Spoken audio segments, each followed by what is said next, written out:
আসসালামু আলাইকুম। এমএএস engineering learning চ্যানেলের পক্ষ থেকে সকলকে জানাই আন্তরিক সালাম ও শুভেচ্ছা। আশা করি প্রত্যেকে ভালো আছেন। আমাদের আজকের ভিডিও ফান্ডামেন্টাল অফ ইলেকট্রিক সার্কিটের ডিসি সার্কিটের প্র্যাকটিস প্রবলেম 4.5। আজকে আমরা ম্যাথটি সমাধান করব। তো চলুন দেখে নিই আমাদের ম্যাথটিতে কী কী দেওয়া আছে এবং কী কী বের করতে বলা হয়েছে। আমাদের এখানে বলছে find I in the circuit using superposition principal, অর্থাৎ সুপারপজিশন থিওরাম ব্যবহার করে আমাদের এই আয়ের মানটা বের করতে হবে। তো আমরা সুপারপজিশনের নিয়ম অনুযায়ী আমরা আয়ের মান বের করব। আগের ম্যাথগুলোতে আমাদের ডিপেন্ডেন্ট সোর্স থাকায় ম্যাথটি একটু জটিল হয়। এখানে আমাদের কোনো ডিপেন্ডেন্ট সোর্স নেই, সুতরাং আমরা ম্যাথটি আরও দ্রুত সমাধান করতে পারব। তো আমরা প্রথমে ইচ্ছা মতো আমরা 8 ভোল্টকে অ্যাক্টিভ ধরবো, পরবর্তীতে 6 ভোল্ট এবং তারপরে 2 অ্যাম্পিয়ার এই যে সোর্সগুলোকে অ্যাক্টিভ ধরে আমরা ম্যাথ সমাধান করব। তাহলে আমরা প্রথমে এখন 8 ভোল্টকে অ্যাক্টিভ ধরবো। তো আমরা এখন লিখি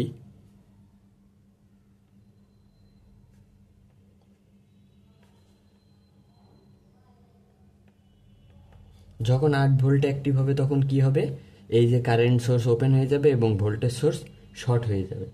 তো আমরা সেটাই করব এখানে।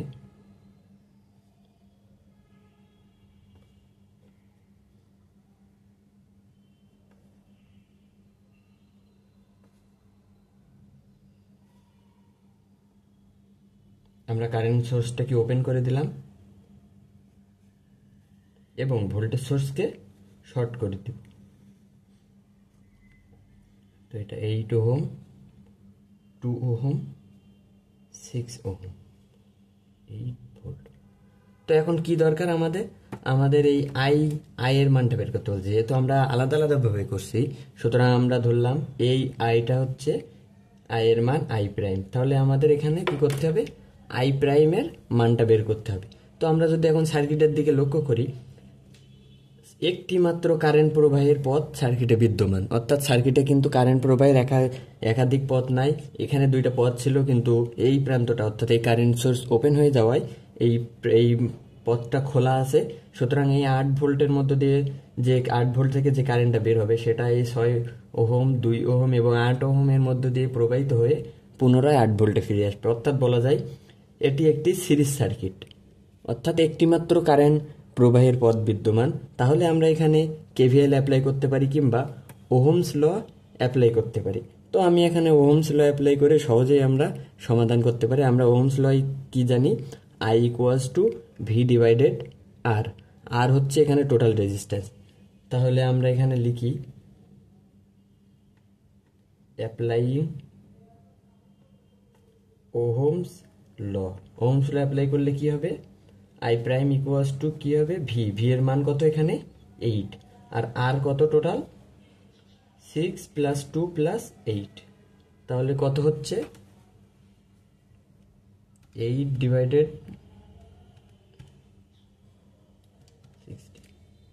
0.5 অ্যাম্পিয়ার।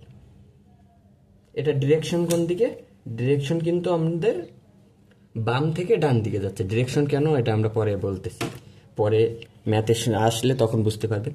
তো এখন আমাদের 8 ভোল্ট অ্যাক্টিভ ধরে আমরা একটি কারেন্টের মান পেলাম। এখন আমরা 6 ভোল্ট অ্যাক্টিভ ধরবো। তাহলে আমরা এখন লিখি when 6 volt is active. 6 volt active হলে সার্কিটটি কেমন হবে,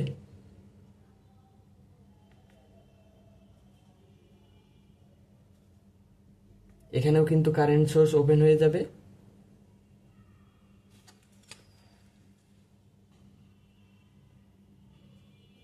এবং এই যে ভোল্টেজ সোর্স এটা শর্ট হয়ে যাবে। তো আমাদের সার্কিটটি এমন হচ্ছে 6 ভোল্ট, 8 ওহম, 2 ওহম, 6 ওহম।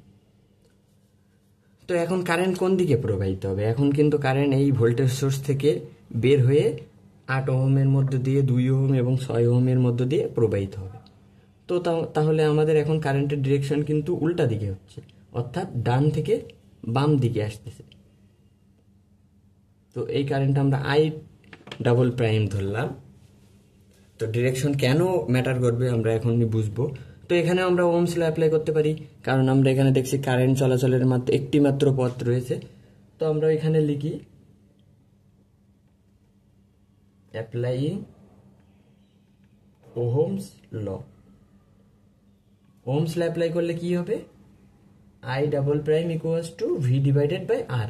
ভির মান কত এখানে 6, আর আর এর টোটাল মান কত 8 প্লাস 2 প্লাস 6, তাহলে কত হয় 6 ডিভাইডেড বাই 60,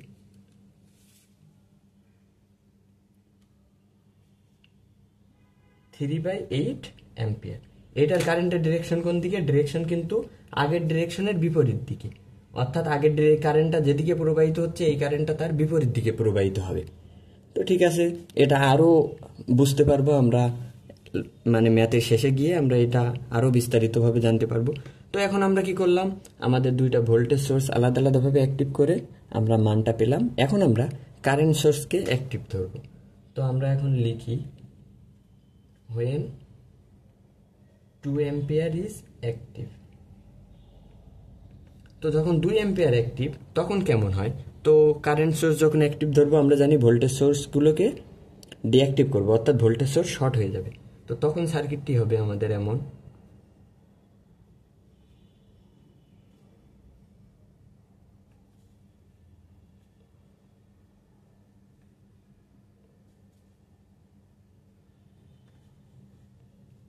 যেহেতু ভোল্টেজ সোর্স দুইটাই শর্ট হয়ে যাবে, সুতরাং এই হচ্ছে আমাদের সার্কিট, 8 ওহম, 2 ওহম, 6 ওহম। এখন আমাদের এইখানে যে কারেন্টটা, এই যে কারেন্ট আই, এটা ধরলাম আই ট্রিপল প্রাইম, এইটার কারেন্টের ডিরেকশন কোন দিক হবে, অর্থাৎ ডান থেকে বামে যাবে নাকি বাম থেকে ডানে। আমরা যদি এই কারেন্ট সোর্সের দিকে লক্ষ্য করি, 2 অ্যাম্পিয়ার থেকে কারেন্ট বের হয়ে একটা এই 2 ওহমের মধ্যে দিয়ে প্রবাহিত হয়ে এখানে আসতে পারে, অর্থাৎ আবারও 2 অ্যাম্পিয়ার যে সোর্সে ফিরে আসতে পারে। এবং অপর একটি কারেন্ট আবার যদি আমরা দেখি, এখান থেকে সোজা গিয়ে এই যে 8 ওহম রেজিস্টরের মধ্য দিয়ে প্রবাহিত হয়ে সোজা গিয়ে 6 ওহমের মধ্য দিয়ে প্রবাহিত হয়ে, এই যে 6 ওহমের মধ্য দিয়ে প্রবাহিত হয়ে আবার এই 2 ওহমে ফিরে আসে। তাহলে কারেন্ট দুই দিকে ভাগ হয়ে যাচ্ছে, একটা কারেন্ট যাচ্ছে আই ট্রিপল প্রাইম হিসেবে 8 ওহমের মধ্য দিয়ে 6 ওহমের মধ্য দিয়ে গিয়ে সোর্সে ফেরত আসছে, এবং অপর কারেন্ট এই যে সোজা এই 2 অ্যাম্পিয়ার থেকে বের হয়ে আমাদের এই যে 2 ওহম রেজিস্টরের মধ্য দিয়ে প্রবাহিত হয়ে আবার সোর্সে ফিরে আসছে। তো আমরা এখানে কারেন্ট চলাচলের দুইটা পথ দেখছি, একটা পথ আই ট্রিপল প্রাইম হিসেবে যাচ্ছে এবং অপর পথের কারেন্টটা 2 ওহমের মধ্য দিয়ে প্রবাহিত হচ্ছে। তো আমরা এখানে কিভাবে আমরা এই যে আই ট্রিপল প্রাইমের মানটা পেতে পারি, তো আমরা যদি, যেহেতু এখানে দুইটা পথে কারেন্ট ভাগ হয়ে যাচ্ছে, সুতরাং আমরা সহজে কারেন্ট ডিভাইডার রুলস অ্যাপ্লাই করে আমরা কিন্তু এই আই ট্রিপল প্রাইম কারেন্টের মানটা পেয়ে যাব। তো আমি লিখি অ্যাপ্লাইং কারেন্ট ডিভাইডার রুলস।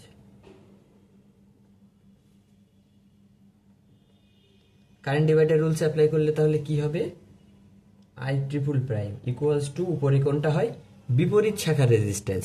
এখানে বিপরীত শাখার রেজিস্ট্যান্স কোনটা, আমরা যেহেতু এই 8 ওহম বা এই আই ট্রিপল প্রাইম এই শাখা নিয়ে কাজ করব, এই শাখাকে আমরা নিজস্ব রেজিস্ট্যান্স ধরতেছি, তাহলে আমাদের বিপরীত শাখা কিন্তু 2 ডিভাইডেড বাই উভয় শাখার রেজিস্ট্যান্সের যোগফল। তাহলে উভয় শাখা কোনটা, বিপরীত শাখা প্লাস এই যে নিজস্ব শাখা, নিজস্ব শাখা কোনটা 8 ওহম এবং 6 ওহম। তো 8 প্লাস 6 ইন্টু টোটাল কারেন্ট কত 2। তাহলে আমাদের এখানে কত হচ্ছে 4 ডিভাইডেড বাই 60, 1/4 অ্যাম্পিয়ার। এটার ডিরেকশন কোন দিকে, এটারও ডিরেকশন কিন্তু বাম থেকে ডান দিকে, অর্থাৎ আমাদের যে ডিরেকশনটা বের করতে বলছে প্রশ্নে সেই দিকে। তো আমরা এটা দিলাম বাম থেকে ডান দিকে। তো এখন তাহলে আমরা কি করব, নাও আই ইকুয়ালস টু, তাহলে কি লিখব, I prime plus I double prime plus I triple prime, অর্থাৎ যে তিনটা কারেন্ট আলাদা আলাদাভাবে পেয়েছি এই তিনটা যোগ করে দিব, দিলে কিন্তু আমাদের মানটা অ্যান্সারটা চলে আসবে। তো আমরা আই প্রাইমের মান কত পেলাম, আই প্রাইমের মান পেলাম 0.5। এখন আই ডাবল প্রাইম কি, আই ডাবল প্রাইমের ডিরেকশন কিন্তু বিপরীত দিকে, সুতরাং এটা আমরা বিয়োগ করতে হবে। আই ডাবল প্রাইমের মান কত পেলাম 3/8 এবং আই ট্রিপল প্রাইমের মান পেলাম 1/4। আবারও বলতেছি, আমাদের বের করতে বলছে বাম থেকে ডান দিকে, তো আমরা আই প্রাইম এবং আই ট্রিপল প্রাইমের মানটা বাম থেকে ডান দিকে পেলাম, কিন্তু আই ডাবল প্রাইমের মানটা আমরা ডান থেকে বাম দিকে অর্থাৎ আমরা বিপরীত দিকে পেলাম। এই জন্য আমরা আই ডাবল প্রাইমের মানটা এখানে বিয়োগ করতেছি। তো এখন ক্যালকুলেশন করব।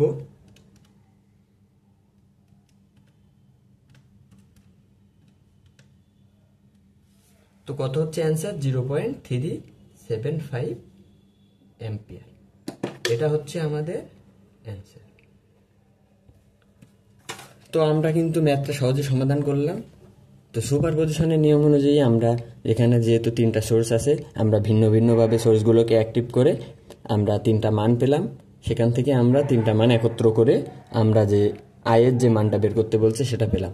আশা করি ম্যাথটি সকলে বুঝতে পারছেন। এরপরও যদি কারো কোথাও বুঝতে অসুবিধা থাকে অবশ্যই কমেন্ট করবেন। ধন্যবাদ সবাইকে।